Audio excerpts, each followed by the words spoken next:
My son's school called, "Your boy just sent 3 students to the ER with broken bones." The principal's voice was shaking when she called at 3:47 p.m. "Mr. Whitmore, you need to get to Riverside High immediately. Your son Caleb put 3 students in the hospital. Broken arm, fractured ribs, shattered collarbone. The ambulances just left. Police are here." I stared at my phone trying to process the words. Caleb was 15 and weighed maybe 140 pounds soaking wet. He'd never been in a fight, never had detention. Honor roll student who spent weekends coding video games in his room. This had to be a mistake. "I'm on my way," I managed to say. The drive took 12 minutes but felt like hours. My hands gripped the steering wheel so tight my knuckles went white. Caleb couldn't have done this. He was the kid who cried when his hamster died in 5th grade, the kid who refused to play contact sports because he didn't like hurting people. Something was terribly wrong. The school parking lot was chaos. 3 police cars, an ambulance still loading someone, news vans already setting up, parents everywhere looking terrified and angry. I pushed through the crowd toward the main entrance where 2 officers stood blocking the doors. "I'm Caleb Whitmore's father," I said. They exchanged looks. One spoke into his radio. The other said, "Principal Davis is waiting inside with your son." My stomach dropped. Inside, the hallway was empty except for more police. They led me to the principal's office where I saw Caleb sitting in a chair with his head down. His shirt was torn, blood on his knuckles, a bruise forming on his cheek. But what stopped me cold was his expression. Complete blankness, like he wasn't even there. Principal Davis stood when I entered. Her face was pale. "Mr. Whitmore, your son attacked 3 students without provocation during lunch period. Witnesses say he just snapped, started throwing punches, broke Mitchell Hayes' arm in 2 places, cracked Austin Murphy's ribs, dislocated and fractured Liam Foster's collarbone. The boys are at Memorial Hospital now." I looked at Caleb. He didn't move, didn't look up, just sat there breathing slowly like he was somewhere else entirely. "That's not possible," I said. Caleb wouldn't. "There has to be an explanation." The officer stepped forward. "We have 12 eyewitnesses and cafeteria security footage. Your son initiated the violence. The other boys were sitting at their lunch table when he approached them and started swinging. I felt like the floor was tilting. None of this made sense." "Caleb," I said, "what happened?" He finally looked up at me. His eyes were empty. "I don't remember," he said quietly. "One minute I was getting my lunch. Next thing I know, teachers were pulling me off them." Principal Davis cleared her throat. "Mr. Whitmore, Caleb is being suspended pending investigation. The police want to question him. Given the severity of the injuries, charges will likely be filed. I need you to take him home while we sort this out. The parents of the injured boys are threatening lawsuits. This is an extremely serious situation." I signed paperwork I barely read and walked Caleb to my car. He moved like a robot, got in the passenger seat and stared straight ahead. The drive home was silent. I kept glancing at him trying to understand. This wasn't my son. Something had happened to him. We pulled into our driveway and he got out without a word, walked straight to his room and closed the door. I stood in the hallway feeling lost. My phone started ringing. Unknown number. I answered. "Mr. Whitmore, this is Detective Patricia Vance. I need to schedule a formal interview with your son regarding today's incident. 3 victims, multiple serious injuries. We're treating this as aggravated assault, possible juvenile charges. Can you bring Caleb to the station tomorrow at 10 a.m.? I said yes, because what else could I say? After hanging up, I called my wife Denise at work. She was a nurse at the same hospital where the injured boys had been taken. When I told her what happened, she went silent. Then she said something that made my blood run cold. "Mitchell Hayes is in surgery right now. His arm was shattered so badly they're not sure he'll regain full use of it. Austin Murphy has 3 broken ribs and a punctured lung. Liam Foster's collarbone was completely displaced. These aren't normal schoolyard fight injuries. These are someone trying to cause maximum damage." I hung up and knocked on Caleb's door. No answer. I tried the handle. Locked. "Caleb, we need to talk. Please." Nothing. I stood there feeling helpless. An hour later I heard his door open. He came downstairs and sat at the kitchen table. Just sat there staring at his hands. I pulled up a chair across from him. "Son, I need you to tell me what happened. Why did you attack those boys?" He looked up at me, and I saw tears in his eyes for the first time. "Dad, I swear I don't remember. It's like there's this blank space. I remember standing in the lunch line. Then nothing. Then teachers dragging me away and my hands hurt, and there was blood. I didn't mean to hurt anyone. I don't know what happened to me." His voice cracked on the last words. I wanted to believe him, but the evidence was overwhelming. 12 witnesses, security footage, 3 boys in the hospital. The school would have the video. I needed to see it before the police interview tomorrow. That night I couldn't sleep. I kept thinking about Caleb as a kid. He'd always been gentle, never aggressive. In 7th grade, a bully had pushed him down the stairs and Caleb never fought back, just took it. His teachers always commented on how calm and controlled he was. This sudden violence made no sense. At 6 a.m., I called the school and asked to review the security footage. Principal Davis said the police had it, but she could show me the copy they'd made.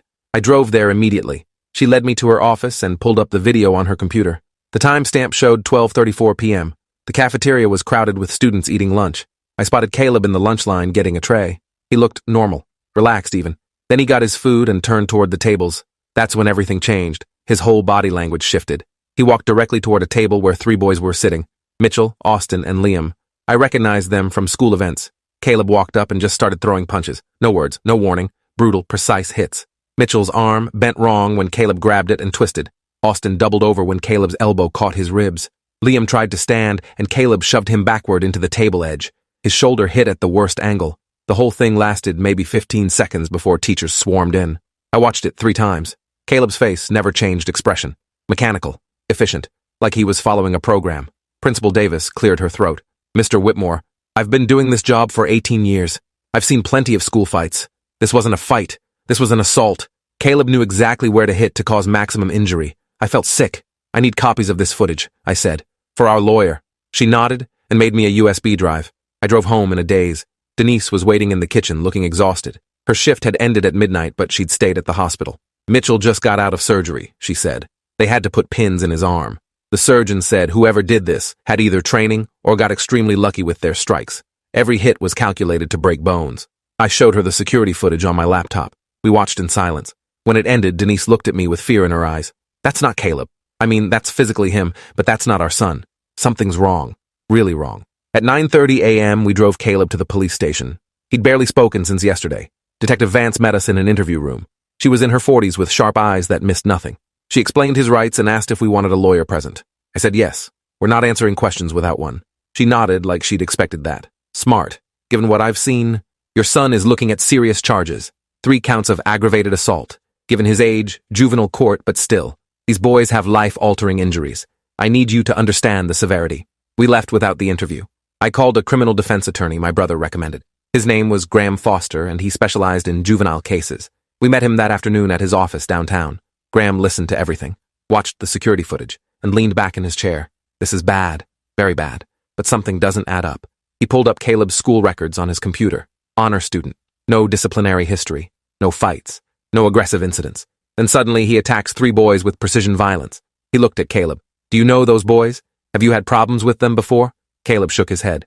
I barely know them. They're juniors. I'm a sophomore. We don't have classes together. I've never even talked to them. Graham made notes. What's the last thing you remember before the incident? Caleb closed his eyes, trying to recall. I was in the lunch line. The lady gave me pizza. I turned to find a seat. Then nothing until teachers were pulling me off them. Graham's eyes narrowed. Nothing? No anger? No argument? Just a complete blank? Caleb nodded. It's like someone edited that part out of my brain. Graham looked at me. I want Caleb evaluated by a neurologist. This kind of sudden violence with memory loss could indicate a medical issue. Seizure disorder, tumor, something neurological. It could be a defense if we can prove he wasn't in control. I felt a flicker of hope. We scheduled an emergency appointment with Dr. Raymond Liu, a neurologist Graham had worked with before. The appointment was the next day. Dr. Liu ran tests for hours, EEG, MRI, cognitive assessments. Caleb sat through it all quietly. When the results came back, Dr. Liu called us into his office looking puzzled. The scans are completely normal. No tumors, no lesions, no signs of seizure activity. Neurologically, Caleb is healthy. However, he pulled up something on his screen. I did find elevated cortisol levels and some markers consistent with extreme stress or trauma. Has something been happening at school? Bullying? Threats? Caleb shook his head. No, everything's been fine. But Dr. Liu's question stuck with me. That night after Caleb went to bed, I did something I probably shouldn't have. I went into his room and looked through his things. His backpack, his desk drawers, his closet. I found his phone charging on his nightstand and picked it up. The lock screen showed dozens of notifications, text messages from numbers I didn't recognize. I opened the phone using the passcode I'd set up when we got it for him. The messages made my stomach turn. The most recent thread was from a number saved as unknown. The texts started 3 weeks ago. I know what you did. You think nobody knows, but I do. Then more. You're going to do exactly what I say or everyone finds out. Photos of Caleb followed. Him walking home from school, him in his bedroom through the window.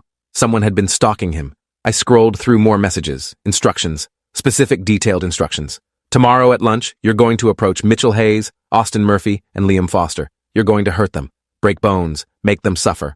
If you don't, your secret goes public.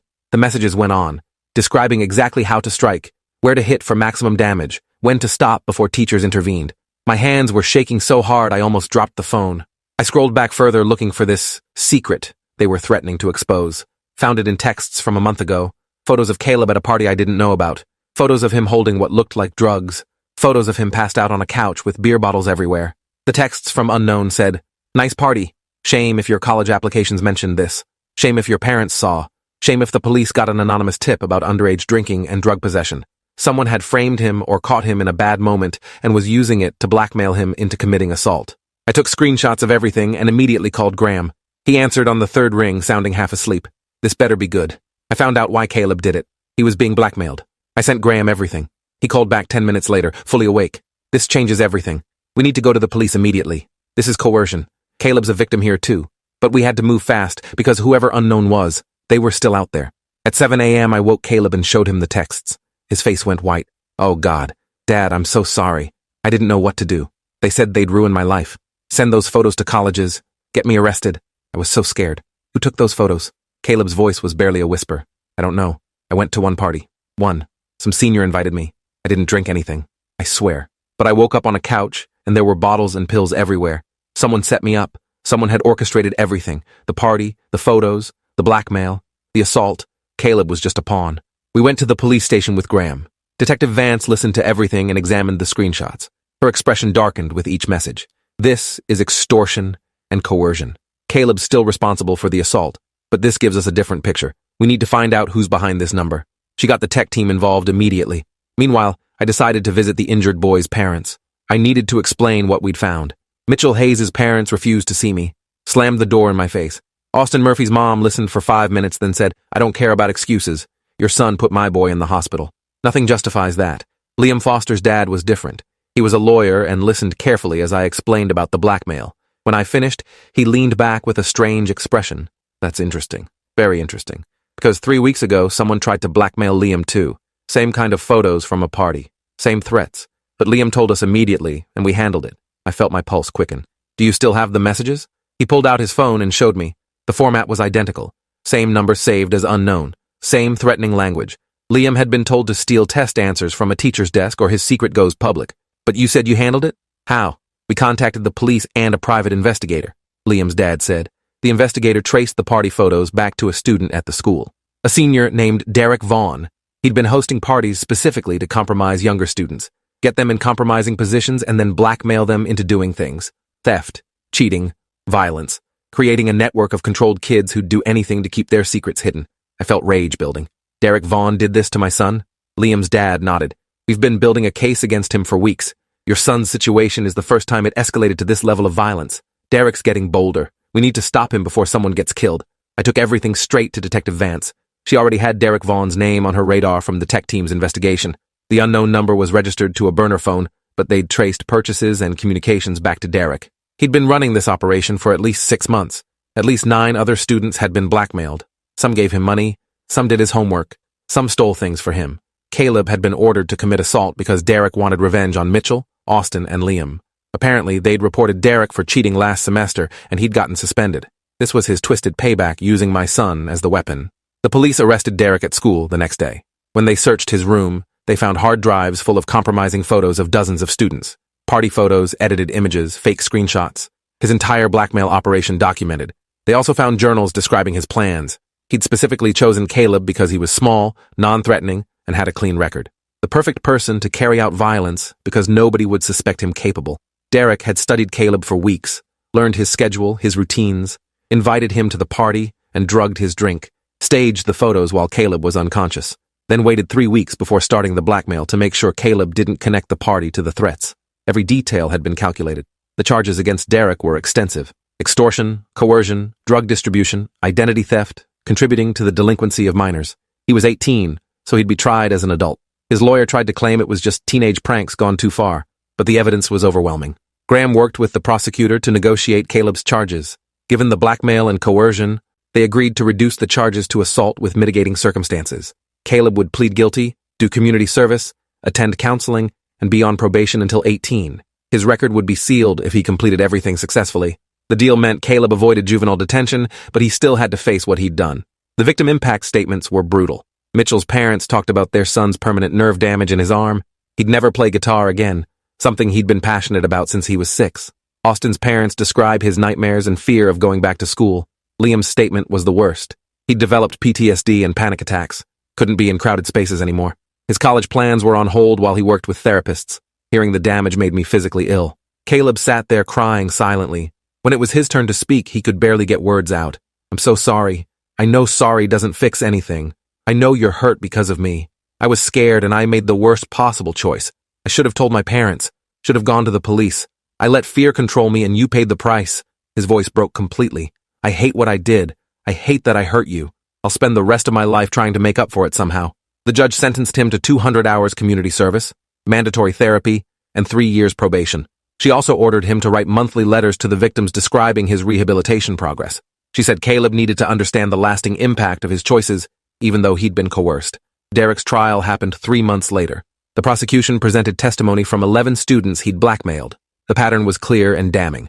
Derek showed no remorse. In his statement, he claimed he was teaching people important lessons about consequences and power, that everyone was too soft and needed to learn how the real world worked. The jury convicted him on all counts. He got 8 years in prison with possibility of parole after 5. His parents sat in the courtroom looking destroyed. They'd had no idea what their son was doing. Caleb's recovery was slow and painful. The therapy helped, but he struggled with guilt constantly. He'd wake up from nightmares where he was attacking the boys over and over. His therapist said it was a form of PTSD from being forced to commit violence against his nature. Dr. Sandra Chen specialized in coercion trauma, and she worked with Caleb twice a week. She explained that what Derek did was a sophisticated form of psychological torture. He'd identified Caleb's core values, family approval, academic success, following rules, and then threatened to destroy all of them. He'd backed Caleb into a corner where every option felt impossible.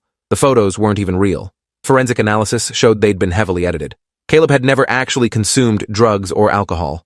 Derek had staged everything digitally, but Caleb hadn't known that. He'd believed the threat was real and acted to protect himself. That knowledge helped slightly, but didn't erase what he'd done.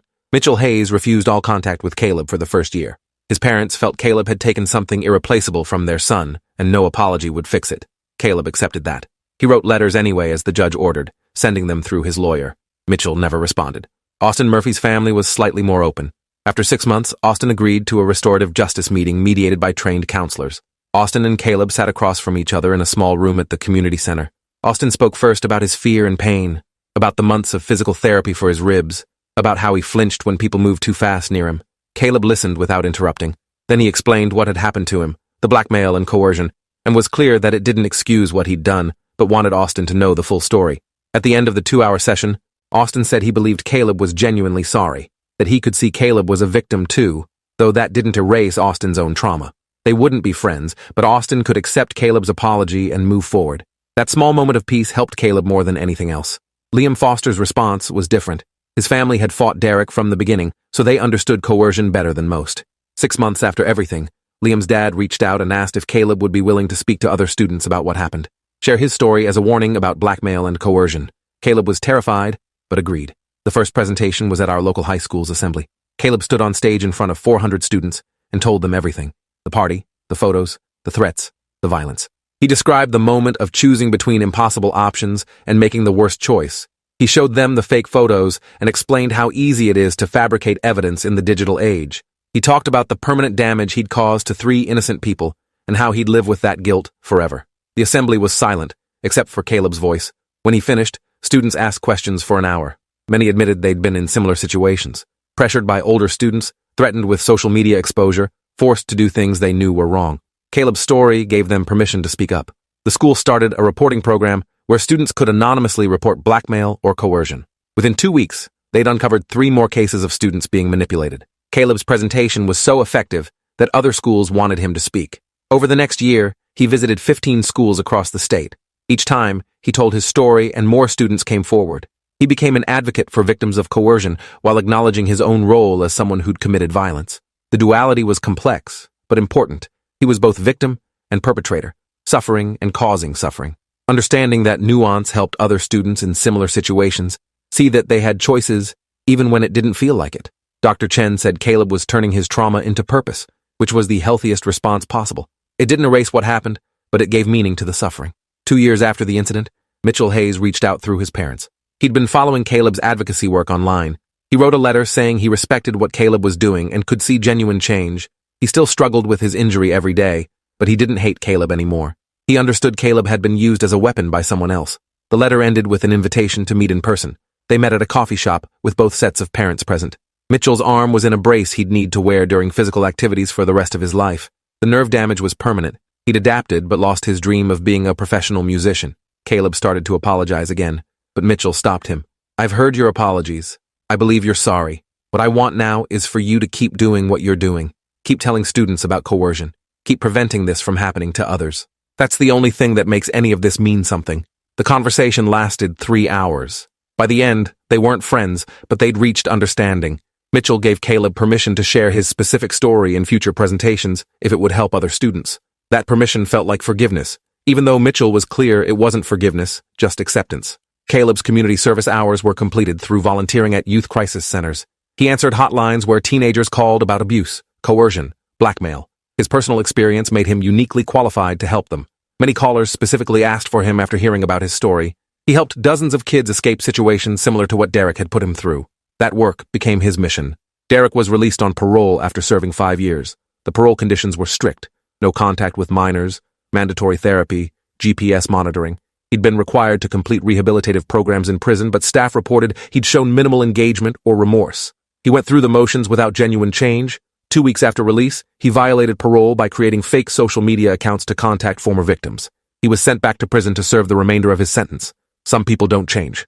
Some people enjoy the power too much to let it go. The system gave him a second chance and he threw it away immediately. The parole board noted in their report that Derek showed characteristics of antisocial personality disorder and posed ongoing risk to the community.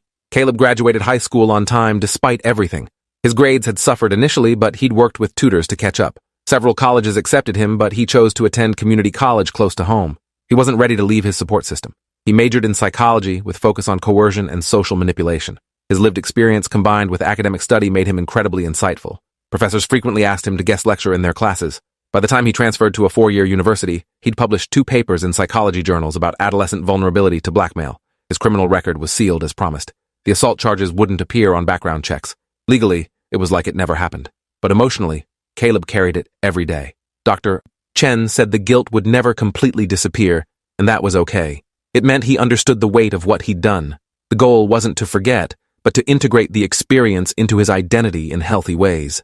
3 years after graduating college, Caleb opened a nonprofit organization called Second Choice.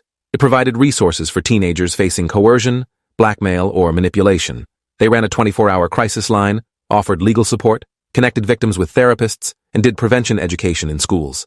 The organization helped over 500 teens in its first year. Mitchell Hayes joined the board of directors. So did Liam Foster. Austin Murphy contributed as a donor but wasn't ready for direct involvement. The 3 boys Caleb had hurt were now part of his mission to prevent others from experiencing what they'd all gone through. The full circle was imperfect and painful, but it was something. Justice, healing, and redemption never look like the movies. They're messy and incomplete, and everyone still carries scars. But sometimes you can build something meaningful from the wreckage. 5 years after the incident, Caleb was invited to speak at a national conference on adolescent crime and rehabilitation. He shared the stage with psychologists, law enforcement, and policymakers. His presentation focused on how the justice system handles coerced minors and why punishment-only approaches fail to address root causes. He advocated for trauma-informed responses and rehabilitation programs. The speech was powerful enough that 3 states adopted new protocols for evaluating coercion in juvenile cases. I sat in the audience watching my son speak with authority and compassion about one of the worst experiences of his life. I thought about that phone call from Principal Davis 5 years ago, how everything had seemed destroyed, how I'd thought we'd lost Caleb forever to the justice system and guilt. But here he was, turning pain into purpose and horror into help. He'd never stopped carrying what he'd done to those 3 boys. The guilt was permanent, but he'd chosen to let it fuel something positive rather than destroy him. After the conference, we had dinner with Mitchell, Austin, and their families. Austin had finished physical therapy and could breathe normally again, though he still had anxiety in crowded spaces. He'd started college and was studying social work, wanting to help others process trauma. Mitchell had learned to play guitar with adapted techniques that worked around his nerve damage. He'd never play professionally, but he played for himself, and that was enough. He'd also become an advocate for victims' rights in juvenile cases. Liam had graduated with a degree in criminal psychology and was working as a consultant, helping identify coercion and manipulation in criminal cases. He used his own experience to recognize patterns others missed. The 3 of them had taken their trauma and transformed it, not erased it, but transformed it into meaning and purpose. Denise held my hand under the table as we listened to them talk about their lives and plans. Our family had been shattered by what happened, but we'd rebuilt something different. Not better or worse, just different. More aware, more careful. more empathetic to others experiencing similar pain. Caleb would never be the innocent kid he was before Derek targeted him. That version of him was gone. But the man he'd become was stronger and more compassionate. He understood human vulnerability and cruelty in ways most people never would. He used that understanding to help others. That was the only victory possible from such tragedy. Some people asked if I'd forgiven Caleb for what he'd done. The question always confused me because Caleb didn't do anything to me. He'd been tortured and manipulated into hurting others. The people who needed to forgive him were Mitchell, Austin, and Liam, and they'd each reached their own forms of peace with it. Not forgiveness exactly, but acceptance and understanding. My role as his father wasn't to forgive, but to support his journey toward becoming someone who could live with what happened. To help him transform guilt into action. To show him that one terrible moment didn't define his entire existence, even though it would always be part of his story. As I watched him at that dinner, laughing with the young men he'd once hurt, I felt something close to gratitude. Not for what happened. Nobody should be grateful for trauma, but for what had been built from it. For the fact that 7 people, Caleb, Mitchell, Austin, Liam, and their families, had chosen healing over hatred, growth over stagnation, and purpose over despair. Derek Vaughn would spend his life hurting people because that's who he chose to be. But everyone else at that table had chosen differently. They'd chosen to break the cycle, to transform victim into survivor and survivor into advocate. The scars remained.